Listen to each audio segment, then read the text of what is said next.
que tem as normas gerais,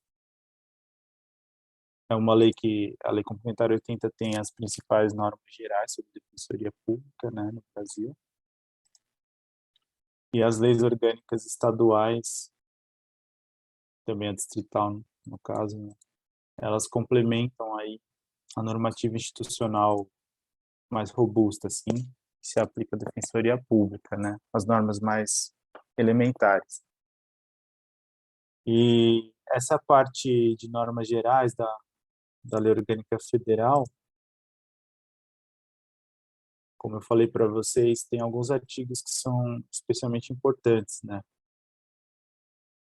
São basicamente ali, além dos artigos iniciais da lei, que trazem a definição da defensoria, as características, a abrangência, né? Os objetivos da defensoria, que eu coloquei também na última aula, o artigo sobre as funções institucionais, que é o artigo 4º, vamos tratar na aula de hoje. O artigo 4º A, que trata dos direitos dos assistidos.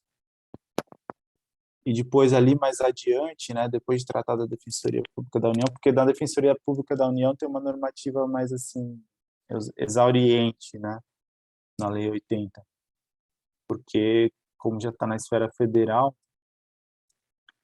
é na própria Lei Complementar 80 que tem uma normativa mais robusta sobre Defensoria Pública da União. Então, para quem presta esse concurso, né, federal, a Lei Complementar 80 tem ali esses artigos mais específicos com relação à União, que não fica apenas nas normas gerais, que se aplica aos estados e ao Distrito Federal. E depois, mais adiante, tem também uma normativa sobre as defensorias públicas dos estados, que também se configuram como normas gerais, mais adiante na lei, só que na aula de hoje a gente vai focar nessa parte inicial mesmo, basicamente nos artigos 4º e 4º A da lei. O artigo 4º trata das funções institucionais, né, também chamada de uma forma mais, assim, superficial como atribuições, as atribuições da defensoria, e que também tem previsões nas leis orgânicas estaduais, né, assim, tem uma especificação quanto a isso nas leis dos estados, e o artigo 4º A sobre os direitos dos assistidos, que também as leis estaduais trazem uma especificação. Artigo 4º A são os direitos dos assistidos. Essa lei complementar 80, ela teve a redação vigente dela, né, foi inserida pela Lei Complementar 132 de 2009, que trouxe a redação vigente, né, tá atualmente em vigor, a partir de reformas que aconteceram, inclusive em plano constitucional, né, porque em 2004 a gente teve a emenda 45, que alterou, enfim, foi chamada até de reforma do judiciário, porque ela alterou muitas normas de acesso à justiça, de poder judiciário, as funções da justiça e tudo. E no plano da defensoria pública, teve algumas adequações que foram implementadas a partir da Lei Complementar 132, não apenas em razão da reforma constitucional, mas também em função de outros aspectos aí mais relacionados à defensoria. Então, vamos começar a tratar aqui sobre as funções institucionais, depois dessa rápida introdução.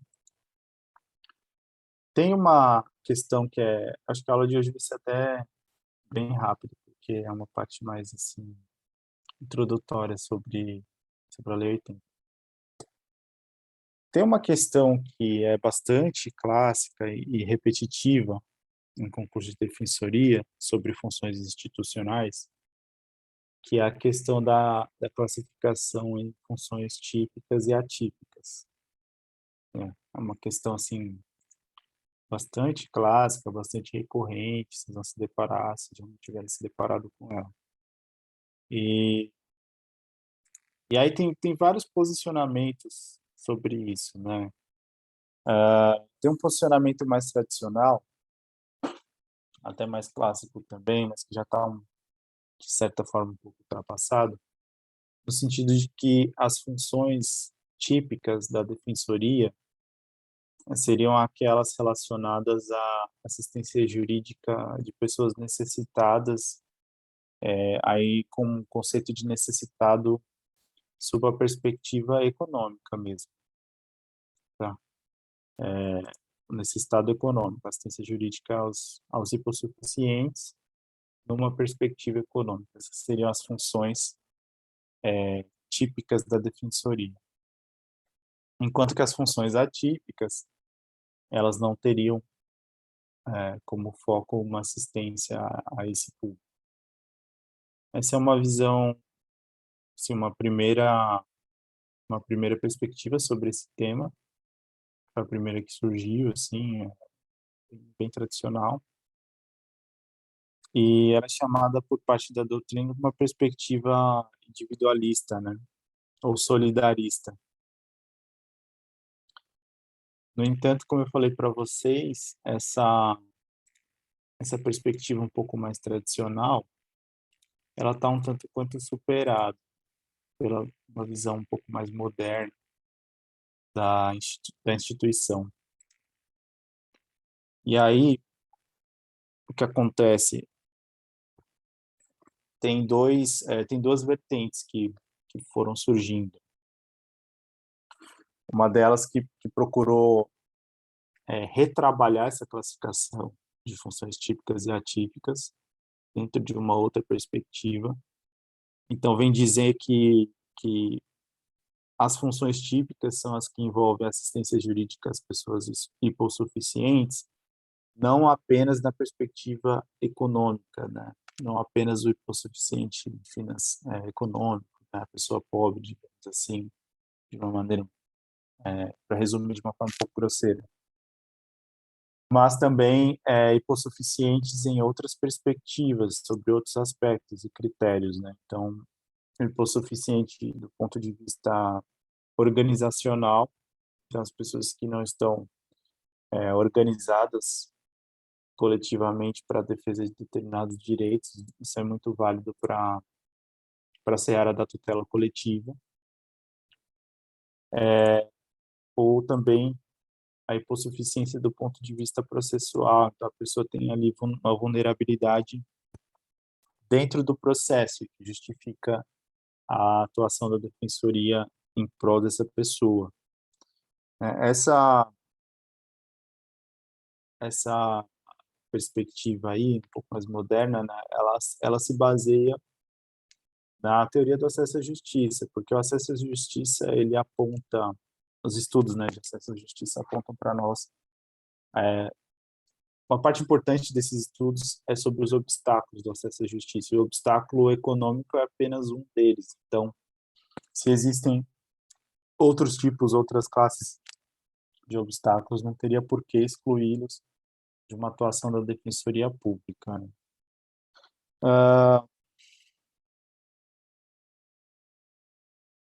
E aí, a cada obstáculo desses seria correspondente a um feixe, assim, um plexo de atribuições, de funções institucionais da defensoria que fariam frente a esses obstáculos, né? Então, eu trouxe aqui duas perspectivas já, mas tem outras, né? Tem uma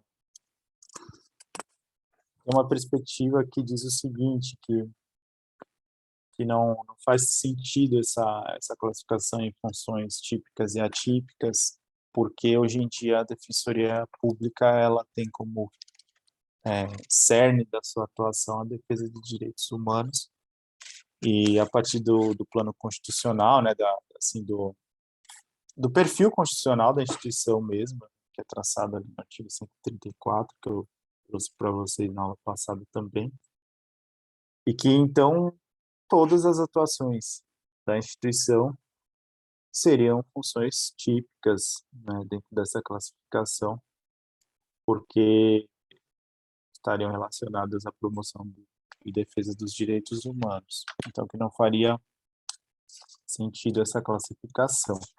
São basicamente essas três perspectivas que existem sobre essa questão clássica.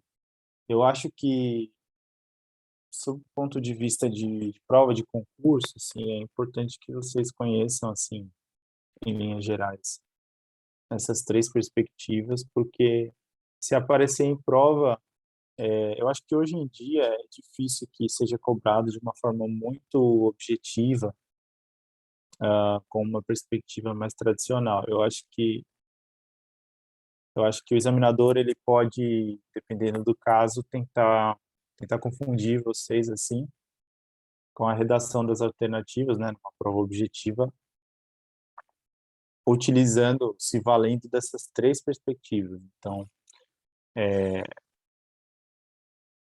importante que vocês tenham um conhecimento geral assim, a respeito desse tema, que é um tema bem clássico já, mas que também não deixa de ser pertinente, sempre é cobrado.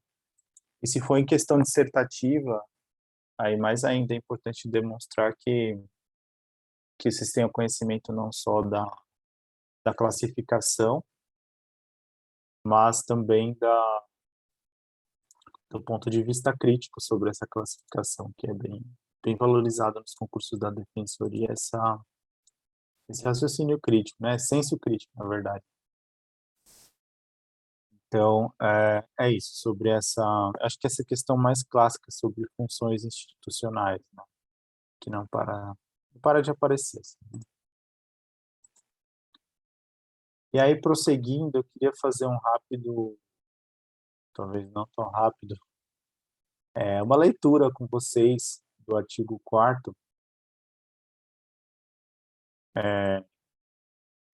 a partir não só dessas classificações, mas também desde já apontando que as funções institucionais da Defensoria vêm previstas na lei em um rol que não é taxativo, é um rol exemplificativo, mesmo porque a Defensoria ela tem o seu perfil institucional traçado na Constituição, então todas as funções compatíveis com esse perfil lá do artigo 134, elas podem ser desempenhadas, né, independentemente da previsão expressa na Lei Complementar 80 ou nas leis orgânicas dos estados.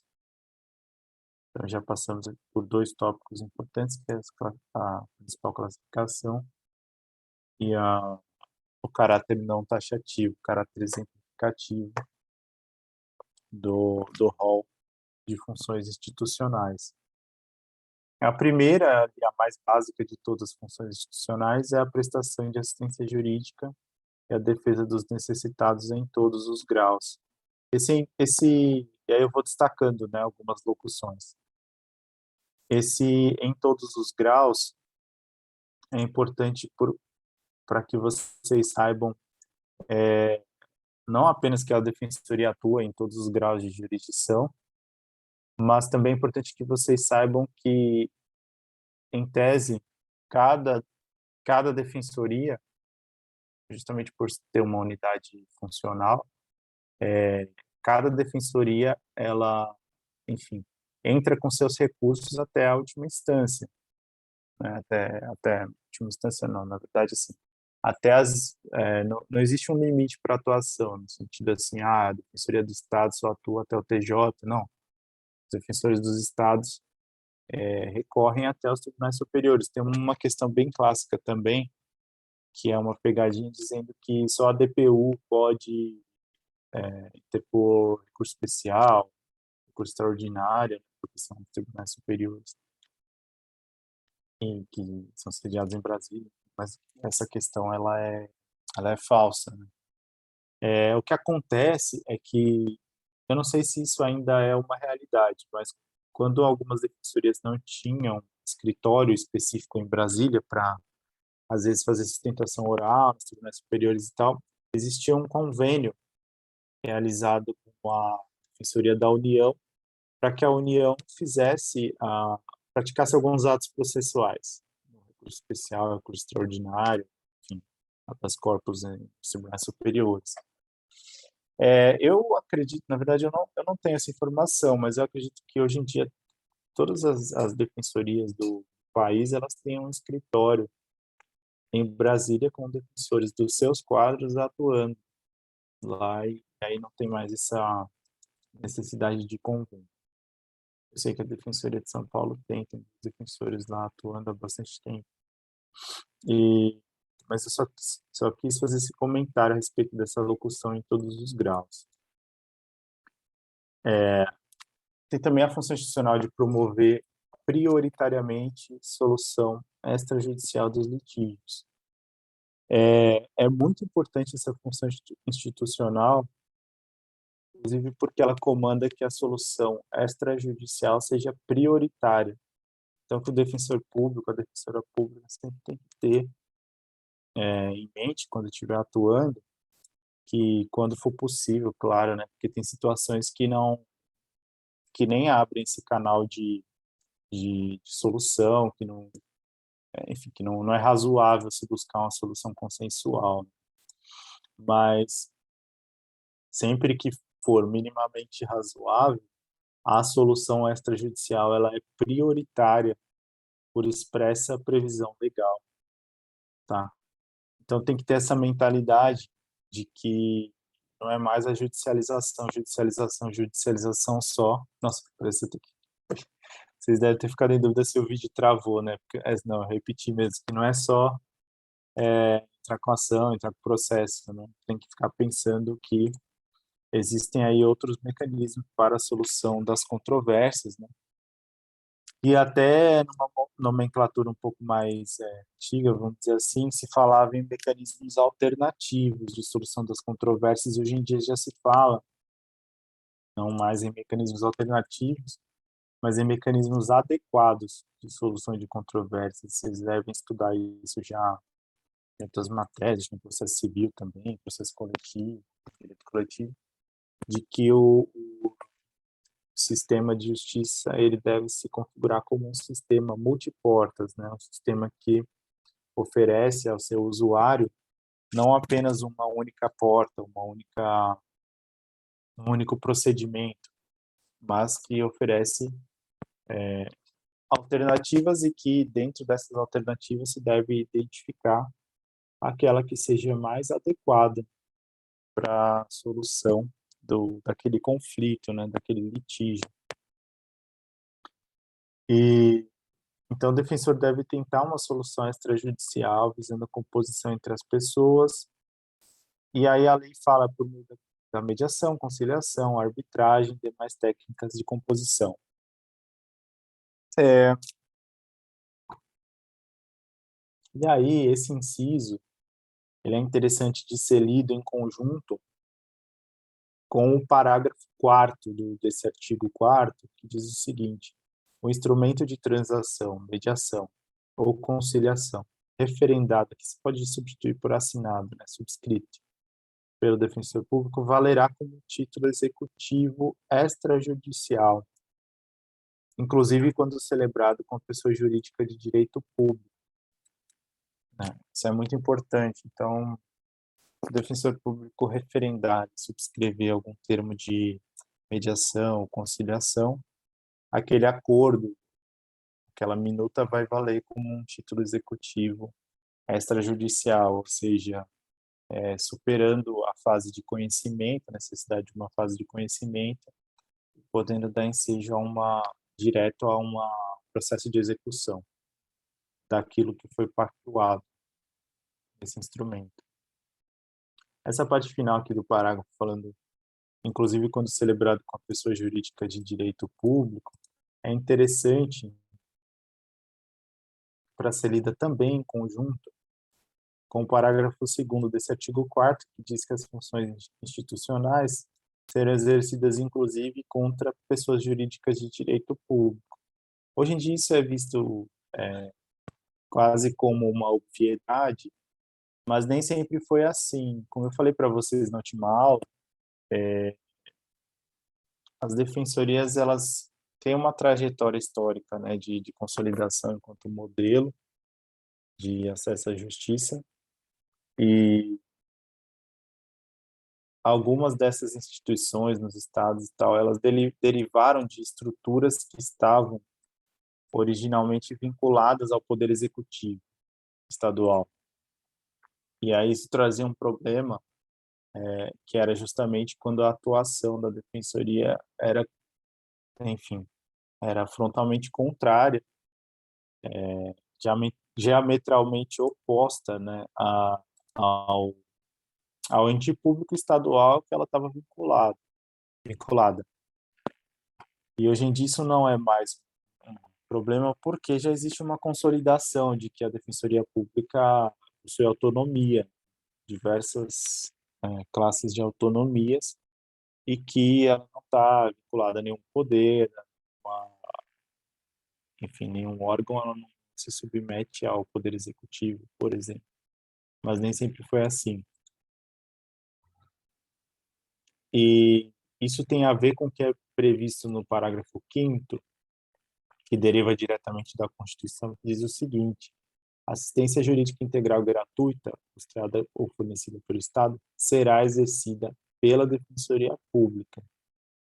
Parece também uma obviedade, mas o que isso quer dizer? Quer dizer que o Estado brasileiro ele adota um modelo público de assistência jurídica, com, com a prestação dessa assistência sendo feita através da Defensoria. Então, existe a opção legal e constitucional por um modelo público de acesso à justiça. Não é um modelo privado e também não é um modelo em que convivem prestadores privados e públicos. É claro que, na prática, a gente poderia até dizer que existe uma espécie de modelo misto ou híbrido. Vocês vão ter uma aula específica sobre os modelos também, assim, mais aprofundado, com o professor Gustavo Reis. Mas, na verdade, assim, nós temos sim prestadores privados, temos a advocacia pro bono, temos os advogados dativos, né? Só que o que acontece? A assistência jurídica, na sua opção constitucional, ela é da Defensoria Pública, é um modelo público, é prestado por funcionários, servidores públicos, né? Os defensores são. E então toda a assistência jurídica ela está, digamos assim, nas mãos da Defensoria. É a Defensoria que vai reger como que a assistência jurídica vai acontecer. Tanto é que os prestadores privados, né, tirando a prestação caritativa, né, tirando a prestação caritativa, que não é vedada também pelo ordenamento, é permitida, mas com exceção da prestação caritativa, o, os advogados dativos, por exemplo, eles são conveniados, né? Eles são inscritos num convênio de assistência judiciária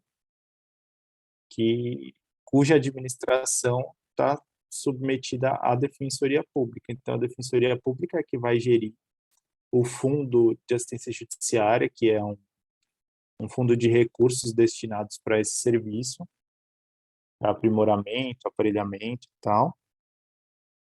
E a partir da gestão desse fundo, a Defensoria ela tem convênios, não apenas com a Ordem dos Advogados do Brasil, mas também com diversas instituições que prestam assistência jurídica. Então, nós temos, de fato, um modelo público, pelo menos em tese. Tá? Aí, voltando para o rol das funções institucionais, nós temos ali no inciso 3,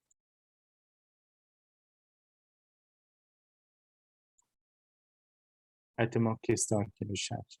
Essa questão está relacionada aos honorários, Fundo de Assistência Judiciária, afastamento da súmula 421. Sim, sim, exatamente, muito bem colocado. Justamente porque o fundo ele tem uma gestão que é desenvolvida pela Defensoria Pública, né? Então, e a questão da súmula justamente é afastamento dessa da aplicação dessa súmula, né? Que vedava a aferição de honorários pela Defensoria Pública quando ela atuasse contra a pessoa jurídica de direito público. Então, hoje já está consolidada essa questão. são devidos os honorários mesmo nessa situação, acho que não se discute mais isso. E, e tem até uma função institucional também, prevista aqui expressamente, lá mais adiante.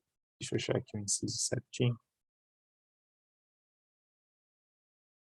Inciso 21, que é executar e receber verbas sucumbenciais decorrentes da sua atuação, inclusive quando devidas por quaisquer entes públicos.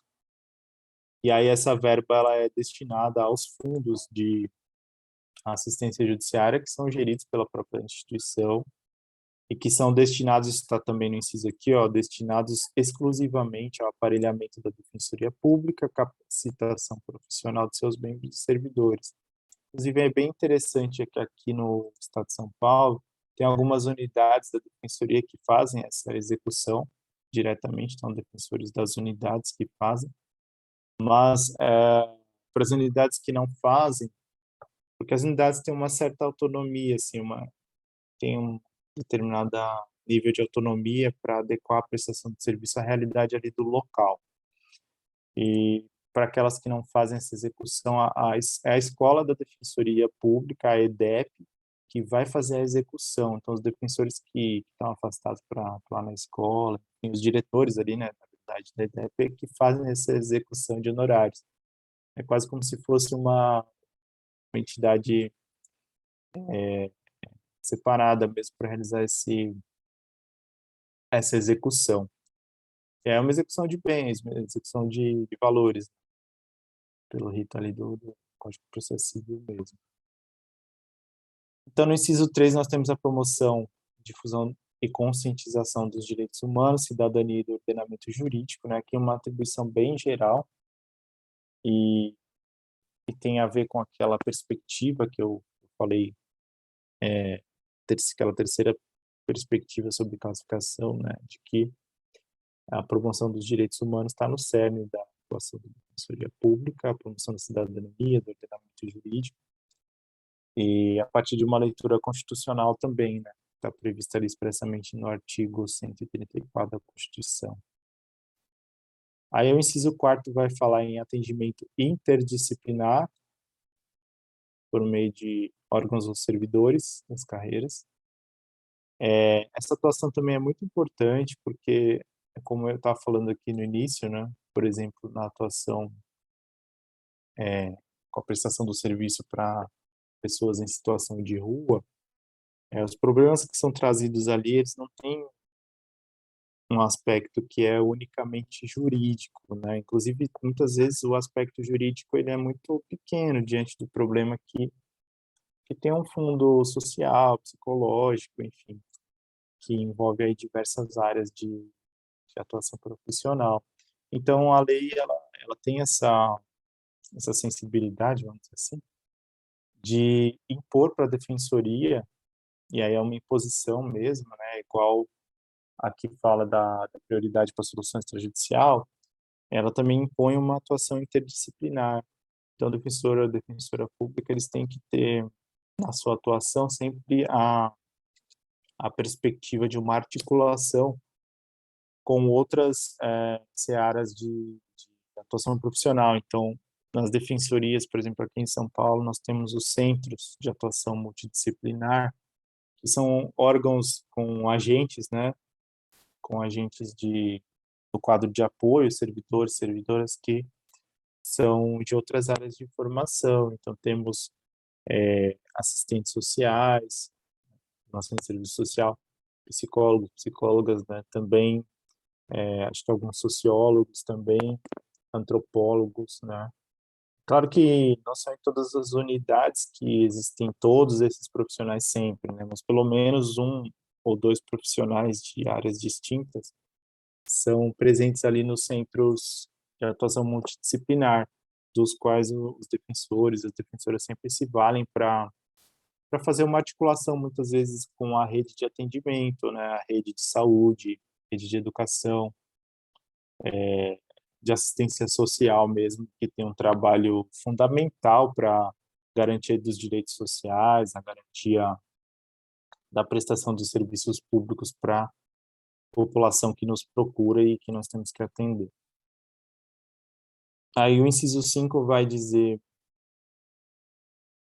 também uma atribuição bem básica, que é a prestação de a garantia da ampla defesa e do contraditório, né, a favor de pessoas naturais e jurídicas. Então, a Defensoria também atua em prol de pessoas jurídicas. E aí, essa é uma questão também bem clássica, bem batida, de que a Defensoria ela atua também em prol de pessoas jurídicas. Existe o necessitado que é pessoa jurídica, né? E aí essa aferição ela é feita muito também em função do benefício da gratuidade, porque o benefício da gratuidade, por autodeclaração, ele não se aplica à, à pessoa jurídica, porque essa declaração ela só tem presunção de validade, de veracidade para a pessoa física. Então, a pessoa jurídica vai ter ali outras regras, outros parâmetros para que seja aferida a hipossuficiência dela. E aí também esse inciso ele faz referência a uma prerrogativa dos defensores, que é recebimento dos autos com vista. Na verdade, hoje em dia, como pelo menos a maior parte dos autos são digitais, esse recebimento ele se dá por intimação, né, em portal eletrônico. Então, na verdade, é uma intimação pessoal através do portal eletrônico. Nos processos administrativos e judiciais, ah, perante todos os órgãos, em todas as instâncias, ordinárias e extraordinárias, utilizando todas as medidas capazes de propiciar adequada e efetiva defesa de seus interesses. Aqui é uma atribuição, uma função bem genérica mesmo. Aí o inciso 6 vai falar que a Defensoria pode representar sistemas internacionais de proteção de direitos humanos, postulando perante seus órgãos.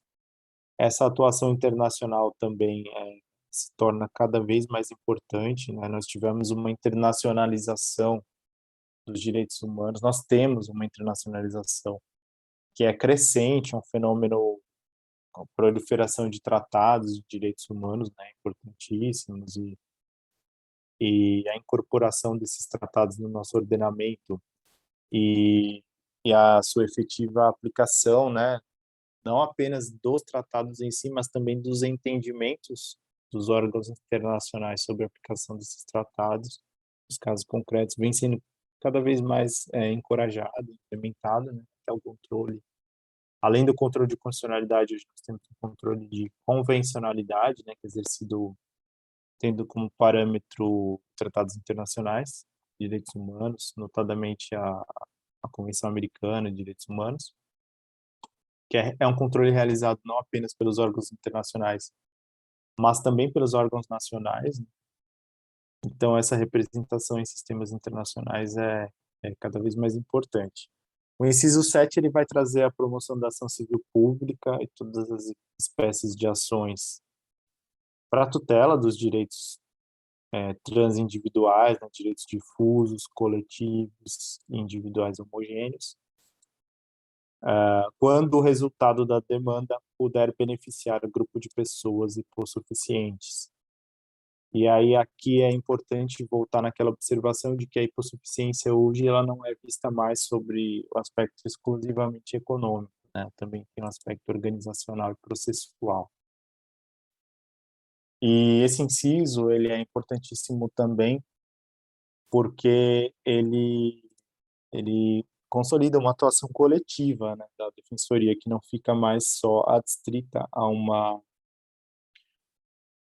defesa individualista dos direitos, né? Não que a defesa individual seja pouco importante, muito pelo contrário, mas tem muitos direitos que os nossos usuários precisam fazer valer, que são direitos que vão além de uma perspectiva individual, né? São direitos realmente de uma coletividade, uma comunidade ali, e que a defensoria precisa atuar para garantir. Tem uma questão que é bem debatida na instituição de como que essa tutela coletiva ela é feita, né? Porque claro que na prática, apesar da defensoria poder se valer aí da ação civil pública, a lei da ação civil pública hoje existe previsão expressa da legitimidade também da defensoria, né? O próprio Código de Defesa do Consumidor também, mas na prática a gente precisa de um aparelhamento para conseguir realizar essa função, né? Porque a defensoria ela ainda foi muito montada para tutela ali dos direitos individuais dos usuários mesmo. Então, a gente não tem nem assim mecanismos bem consolidados para fazer essa defesa até mesmo na seara extrajudicial ou numa seara de investigação pré-judicialização, né? Ao contrário do Ministério Público, que desde a Constituição de 88 tem uma atuação bem voltada para os direitos difusos e coletivos, e que se estruturou aí com inquérito civil, com outras ferramentas, né? Mesmo assim, a instituição defende que ela pode utilizar diversos mecanismos para fazer essa tutela.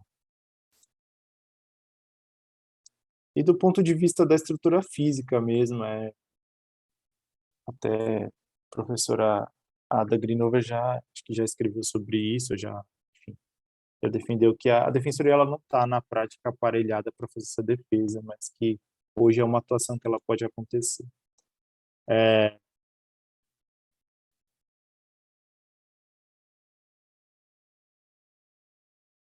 Aí o inciso oitavo vai tratar dos direitos do consumidor, né, tanto individuais como coletivos, que a defensoria pode atuar, e é claro que está se referindo ao consumidor hipossuficiente, tá? Então, existe uma menção expressa e substancial aos direitos do consumidor. O inciso nono vai trazer a possibilidade de defesa das prerrogativas, né, dos órgãos de execução. Órgãos de execução, em resumo, são os próprios defensores e defensoras, né, mas também alguns núcleos especializados são caracterizados como órgãos de execução. Para vocês não errarem, tenta lembrar que assim, quando se fala em órgão de execução, é quem vai assinar as peças judiciais, né? Quem vai subscrever as minutas das peças processuais, quem vai praticar os atos no processo, realizar audiência, protocolar, petição inicial, enfim. Então, são os órgãos de execução, são basicamente defensores e as defensoras mesmo. E aí tem algumas previsões em leis orgânicas que atribuem esse caráter aos núcleos especializados, é o caso aqui de São Paulo também. Os próprios núcleos, através de seus representantes, podem subscrever minutas, né, peças processuais. E tem outras defensorias também que atribuem para alguns órgãos da sua estrutura esse caráter de órgão de execução. Mas fechando esse parênteses, as prerrogativas e as funções institucionais desses órgãos de execução, quando elas se virem atacadas ou diminuídas ou, enfim, sob algum tipo de risco, elas podem ser defendidas por meio da impetração de habeas corpus, mandado de injunção, habeas data, mandado de segurança ou qualquer outra ação que seja adequada. É a previsão do inciso 9. E seria desnecessária uma previsão que trouxesse a possibilidade de manejo desses instrumentos para desempenhar funções institucionais normais, assim, regulares, né? Porque, enfim, a impetração desses instrumentos, por exemplo, um mandado de segurança visando questão de obtenção de medicamentos, ele está relacionado não a essa função institucional, mas a função institucional de garantir direitos sociais, né? Então, essa aqui está voltada mais para a defesa das prerrogativas e das próprias funções da execução. Então, caráter instrumental. Caráter instrumental porque não é uma finalidade em si mesma. Em si mesma. O inciso 10 vai trazer a promoção de defesa dos direitos fundamentais dos necessitados, direitos individuais, coletivos. Aí o destaque vem para os direitos sociais, econômicos e culturais. Aí tem uma menção substancial também aos direitos ambientais, e aí aquela previsão de que são cabíveis todas as ações para isso. O inciso 11 vai trazer uma menção substancial também aos direitos da criança e do adolescente, do idoso e da pessoa portadora de necessidades especiais. Hoje em dia, esse termo eu acho que ele foi substituído já para pessoa com deficiência, né, o termo mais correto hoje em dia se utilizar é pessoa com deficiência. Então, idoso, pessoa com deficiência, criança, adolescente e mulher vítima de violência doméstica e familiar. E aí vem uma cláusula geral e de outros grupos sociais vulneráveis que mereçam proteção especial do Estado. Aí esse inciso é bem interessante, porque ele vai ampliar realmente o conceito jurídico de necessitado, né? Ele vai ampliar para todos os grupos vulneráveis, minoritários, em que a defensoria vai poder ter algum tipo de atuação, né, estruturada, em alguns casos mais estruturada ou menos estruturada, mas sempre vai poder atuar independentemente do aspecto exclusivamente econômico, né? Então, por exemplo, para defesa de mulher vítima de violência doméstica, não precisa ser feita a triagem socioeconômica, né? Assim, fugiu agora o termo, acho que a avaliação socioeconômica para ver se está no perfil do público de atuação, porque justamente essa situação de vulnerabilidade já basta para configurar uma hipótese de intervenção da Defensoria Pública, vai poder fazer ali a medida protetiva, o que for necessário. E aí os outros grupos também, né? Idoso, pessoa com deficiência, criança e adolescente. E é claro que essa questão ela sempre tem uma certa dose de polêmica, dependendo do grupo também vulnerável. Ah, não vou dizer nem polêmica, mas assim, que as situações concretas acabam colocando algumas complexidades para essa atuação. Então, não é uma atuação também ampla, geral e restrita, né? Ela vai ser balizada ali pelas circunstâncias do caso concreto também. E aí vem outras funções institucionais que o artigo prossegue, falando, por exemplo, acompanhar inquérito policial, comunicação imediata de prisão em flagrante, quando o preso não constituir advogado. Aqui na prática, assim, tem algumas funções institucionais que na realidade mesmo elas acabam não conseguindo ser desempenhadas porque falta braço para fazer, falta recursos humanos, né? Porque a defensoria ela lida com demanda de massa, ela lida com volume gigantesco, né, de demandas e acaba faltando realmente estrutura para desempenhar algumas das funções. A realidade é essa, a realidade prática, né? Mas é importante que a lei preveja todas essas funções, porque para que não seja questionada alguma atuação. Então, se conseguir viabilizar essa atuação para que ela não seja questionada do ponto de vista da legitimidade. Então, patrocinar também a ação penal privada e ação subsidiária da pública, né? Privada subsidiária da pública. E aqui é a defesa da vítima, né? Do, do, fugiu o nome.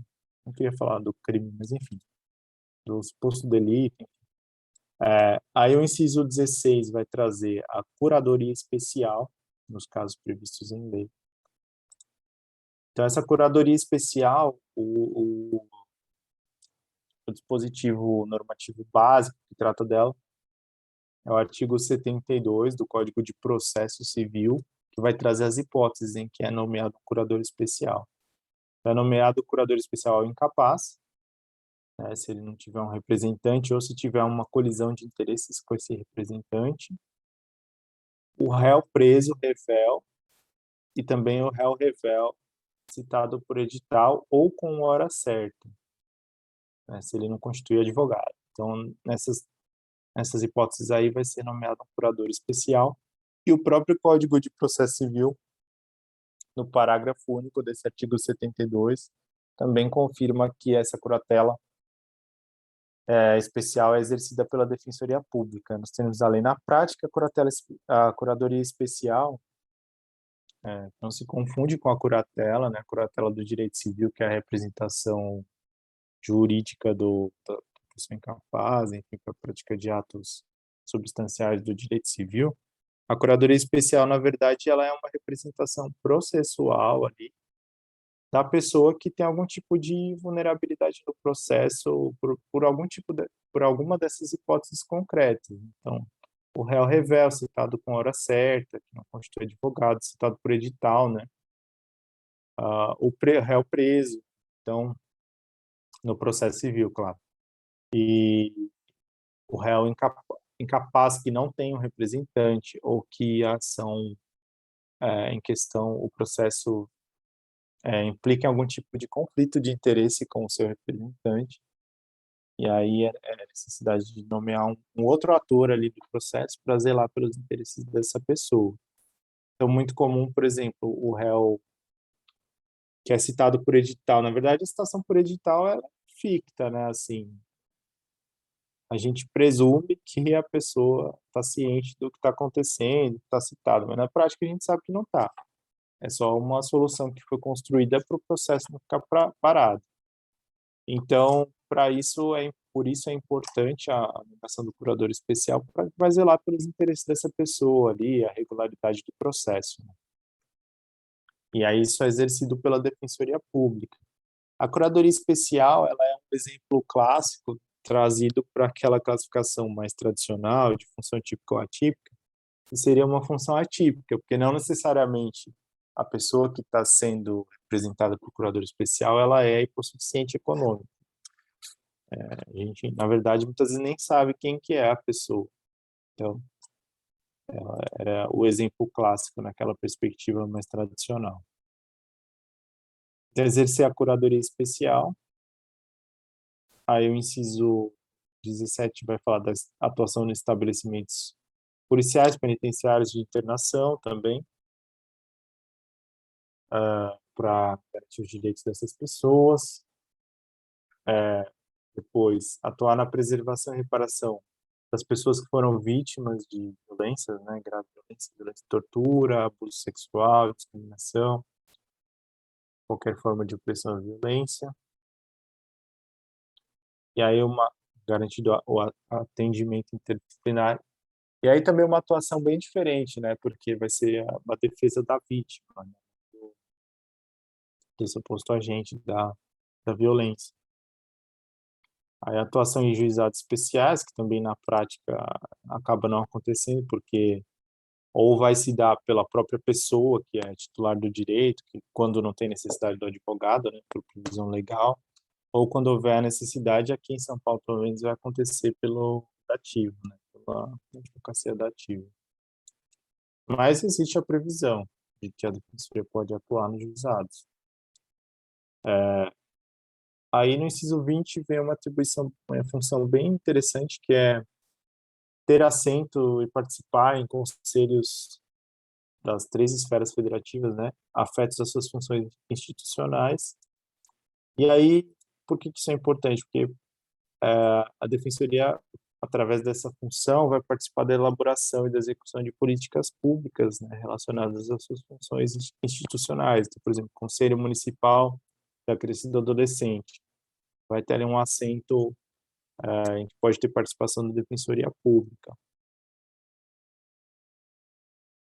Então, tem essa atuação voltada para a política pública, né, que tem um impacto direto nos direitos dos nossos usuários. Executar as verbas subsidiárias, eu já mencionei.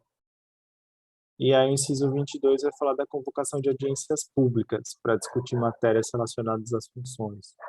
As audiências públicas, elas, na verdade, são bastante utilizadas na atuação coletiva, a atuação da tutela coletiva exercida pela Defensoria Pública, para que não fique sendo elaborada aquela petição, aquela ação de gabinete, só que o defensor público concebe ali na cabeça dele uma situação que demanda uma assessoria pública, por exemplo, elabora ali de forma abstrata e judicializa.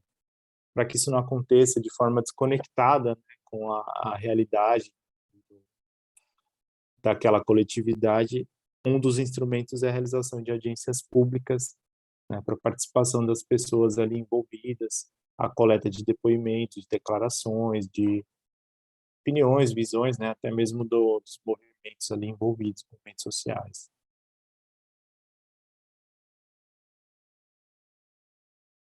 Então, esse é o rol de funções institucionais. Eu queria tratar aqui rapidamente também um artigo muito importante, que é o artigo 4º A, que trata dos direitos dos assistidos da Defensoria. E aí, o próprio caput desse artigo 4º A, ele traz uma cláusula de abertura que diz assim: são direitos, né, além daqueles previstos na legislação estadual ou em atos normativos internos. Então, ele possibilita que a normativa estadual, né, as leis orgânicas estaduais e até mesmo os atos internos da Defensoria possam prever outros direitos. No caso aqui de São Paulo, por exemplo, nós temos direitos dos assistidos previstos na lei orgânica, previstos também em atos normativos da instituição. Mas para tratar aqui rapidamente dos direitos previstos na lei 80, o inciso 1 vai trazer o direito de informação. E aí tem uma especificação do que é o objeto desse direito, né? Então, a localização e horário de funcionamento, e a tramitação dos processos e dos procedimentos, a realização de exame, perícias e outras providências necessárias à defesa de seus interesses. O assistido tem direito à informação. O inciso 2 vai trazer o direito à qualidade e à eficiência do atendimento. Aqui na Defensoria de São Paulo nós temos inclusive uma assessoria da qualidade, que é um órgão da administração que, enfim, orienta, fiscaliza e constrói aí projetos e fluxos para que o atendimento, na verdade o atendimento ao público é a essência, né, da função da Defensoria. Para que esse atendimento tenha qualidade e eficiência, tem esse órgão aqui, no caso da Defensoria de São Paulo, acho que outros também, outras defensorias devem ter. Aí o inciso 3 vai trazer o direito de ter a pretensão revista, no caso de recusa de atuação pelo defensor público. Aí é importantíssimo a gente lembrar que os casos de recusa de atuação, eles têm previsão legal também, né? Também em atos normativos, que aí sim é um rol taxativo, né? O defensor público, a defensora pública não pode fazer uma recusa de atuação ou denegar o atendimento simplesmente porque quer ou por algum tipo de concepção unicamente pessoal. E aí nós temos algumas hipóteses, né? Por exemplo, nos casos em que a atuação depende da hipossuficiência econômica, o não atendimento dos requisitos lá para a atuação a partir da avaliação socioeconômica implica em uma hipótese de denegação da prestação do serviço, porque a pessoa pode pagar advogado, é uma das hipóteses, né? A outra hipótese é quando a pretensão que o usuário traz não tem cabimento, assim, não tem previsão normativa, né? Às vezes tem alguns doutrinadores que falam em impossibilidade jurídica do pedido. Então, mas assim, na verdade, assim, a demanda que é trazida que não tem viabilidade prática, né, a partir de uma análise jurídica. E é importante distinguir da questão da pouca probabilidade de sucesso da demanda, que não dá ensejo à denegação, simplesmente. Só por ser improvável de ter sucesso, o atendimento não pode ser denegado. Mas o descabimento, sim, se for uma medida descabida, pode ser feita a denegação, né? Ou também, uma outra hipótese, quando a medida que o usuário pretende é contrária aos seus próprios interesses. Então, enfim, é até difícil imaginar um pouco na prática, mas é uma outra hipótese de denegação da prestação do atendimento. Aí aqui em São Paulo, na normativa, nós temos também quando há uma quebra da relação de confiança, né, entre o usuário e o defensor público, mas aí situação que seja muito grave, né, não simples bate-boca, um simples discordância ou ali um arrefecimento dos ânimos, né? Não é só essa situação, uma situação que seja um pouco mais grave, ou que o assistido manifeste expressamente que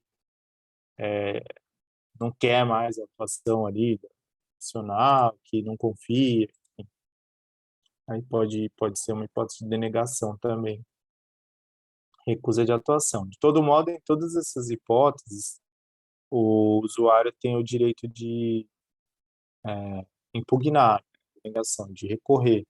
E aí ele não precisa demonstrar que ele está com a razão, né? Ele só precisa manifestar o direito a vontade de recorrer, melhor dizendo. E a própria lei ela traz uma revisão automática também pelo defensor público geral, nos casos de denegação de atendimento. Tá? Aí o inciso 4º vai trazer como direito dos usuários o patrocínio de seus interesses pelo defensor natural. Essa expressão aqui põe que a gente explique um pouquinho mais. O que é esse defensor natural, né? Defensor natural é um conceito construído a partir de algumas categorias que já são mais consolidadas, como juiz natural e promotor natural. Mas a base na prática, a mesma, né? Então, assim, o profissional que tem uma previsão normativa prévia ali de atribuição para atuar naquele caso, né? Então, isso tudo deriva da proibição constitucional para que exista tribunais de exceção, então aqueles tribunais constituídos pós-fato, né? Não pode acontecer isso. Se não pode acontecer para o Poder Judiciário, não pode acontecer também para as funções essenciais da Justiça. Tem de haver normas prévias, né, que delimitem com clareza as atribuições de cada órgão interno da instituição e os casos em que ela vai atuar, que cada órgão vai atuar. Os professores Gustavo Reis, Gustavo Junqueira e Daniel Sveibel, né, tem um livro clássico aqui, muito importante da matéria, que é o de comentários à lei da defensoria. Inclusive, saiu edição nova, acho que ano passado. Eles trazem um conceito de defensor natural, que eu vou ler aqui para vocês. Eu preciso encontrar. Eficácia, defensor natural. Esse é um conceito bem claro dessa categoria aqui. Defensor natural é o órgão da Defensoria Pública que, segundo as normativas constitucional e legal, pré-estabelecidas e de caráter geral, revele-se competente ao papel de prestar assistência jurídica num determinado caso concreto. Então, a definição do defensor natural é sempre feita de acordo com aquele caso concreto.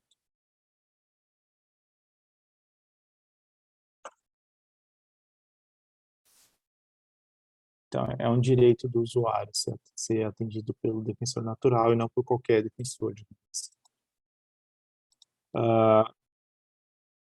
E um último direito previsto na Lei 80, lembrando que o rol é exemplificativo por própria previsão legal, né, que pode ter outros direitos previstos na normativa estadual ou atos normativos internos, mas o inciso 5º aqui, que é o último, vai trazer a atuação de defensores distintos quando se verificar interesses antagônicos ou colidentes.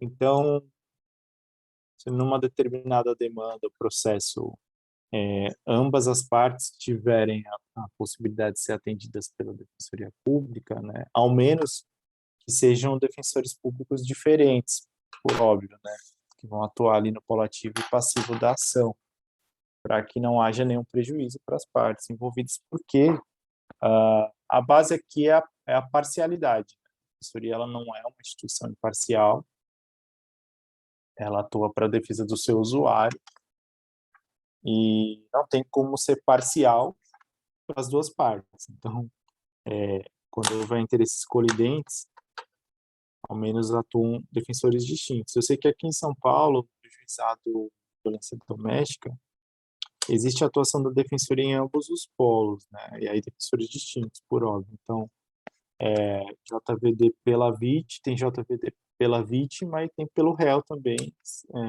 ambos com a defensoria pública. Mas na prática, na grande maioria dos casos, o que acontece é que uma das partes vai ficar com a advocacia dativa, então, ou conveniada, né? Quando eu falo dativa, leia-se também a conveniada, porque não é só convênio da OAB que existe, existem vários convênios que a instituição tem para a prestação de assistência jurídica. Então, uma das partes vai ficar com a defensoria e a outra com entidade conveniada ou advocacia dativa. O que eu tinha para trazer aqui na aula de hoje era basicamente isso, é uma parte inicial, né, sobre a Lei Complementar 80, tem vários outros aspectos que também precisam ser desenvolvidos, mas que vou deixar para outra aula, porque senão fica muito cansativo. É importante lembrar também aqueles artigos que eu trouxe na aula anterior, vocês fazerem a leitura, porque também cai bastante em prova, né, dos princípios institucionais, aquela explicação básica, é importante dar uma estudada também, uma aprofundada. E teremos pelo menos mais uma aula também para complementar as questões da Lei 80. E, se der tempo, também uma aula sobre a Lei Orgânica de São Paulo, ou alguns aspectos, pelo menos, da Lei Orgânica de São Paulo, já que a gente tem aí perspectiva de ter concurso, né? Não sei quando, mas tem pelo menos a perspectiva de ter, né, no concurso. Eu acho importante trazer alguma coisa da lei 988 de São Paulo. E, e do regime jurídico da defensoria, nós vamos ficar por aí, né? Esse primeiro módulo. Talvez no segundo módulo a gente aprofunde algumas outras questões. Mas teremos também aulas sobre aqueles outros eixos, né? Aqueles grandes temas que eu falei, que eu mencionei. Então, sobre histórico da ciência jurídica. Tem um professor também confirmado já para dar uma aula sobre esse tema. E pelo menos uma, mas estão previstas duas aulas sobre histórico. Uma aula sobre a perspectiva geral e outra sobre o Brasil, ciência jurídica no Brasil. E teremos também duas aulas sobre teoria do acesso à justiça. Essas duas estão confirmadas aí com o professor Gustavo Reis, que é um grande entendedor também dessa matéria. Então é isso. Vou abrir para perguntas, dúvidas e colocações aí de vocês, que vocês eventualmente tenham. E aí depois a gente pode encerrar. Lembrando que eu me coloco sempre à disposição, tá? Eu vou deixar meus contatos aqui no chat, porque da última vez eu não deixei, né? Mas vocês podem sempre também obter através do curso. Eu vou deixar meu e-mail, o pessoal, né? Pessoal. Se vocês tiverem dúvidas ou colocações a fazer, complementações, podem ficar à vontade também. Deixa eu colocar aqui também o meu telefone, que é do meu WhatsApp, vocês podem me escrever.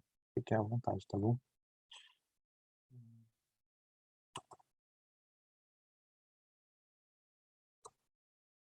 Tá aí. Bom, alguém tem alguma pergunta?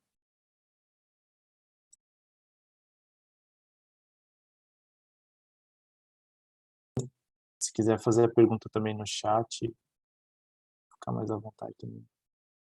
Tranquilo. Se ninguém tiver Bom, eu não nada. queria atropelar ninguém, então esperei. Quero agradecer, professor, pela aula. Foi bem expositiva, no sentido de conseguir ser ampla. Eu consegui reforçar bastantes pontos, porque a gente acaba, né, a gente está nessa rotina, são pontos que a gente acaba tendo que revisitar. Então, muito obrigada pela aula, pela sua Por atenção, nada. pela sua calma e dedicação para a gente, porque de pouquinho em pouquinho a gente vai conseguindo conquistar, né, esse Com repertório. certeza. Com certeza. Obrigada. Não tenha dúvida. E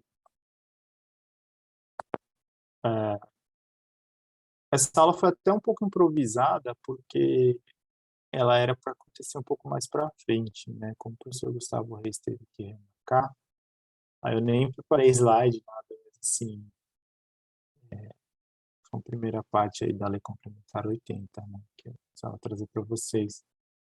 E vamos ver se mais para frente a gente consegue fazer algo um pouco mais interativo, porque para o segundo módulo a gente vai ter até mais aulas também programadas e eu queria trazer um pouco das demandas de vocês, assim. Então, sei lá, não sei se resolução de questões ou se tiver alguns editais aí em aberto, trazer algumas coisas específicas, não sei.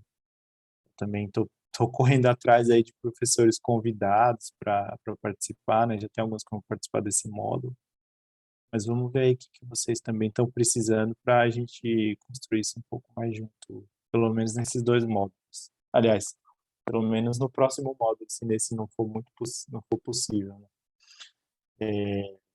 Mas aí tá bom. Parabéns para vocês, ó. Vocês que estão nessa hora aqui. É o que eu já falei, vocês estão nessa hora aqui no dia de tudo que vocês têm tudo que é necessário para conseguir a aprovação, atingir o objetivo de vocês. Forte abraço, sempre uma alegria estar aqui com vocês, uma satisfação. E eu fico à disposição de vocês, tá bom?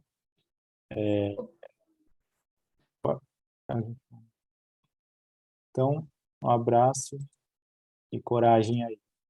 Tchau, gente. Boa noite, professor. Obrigada Boa pela aula, noite. viu?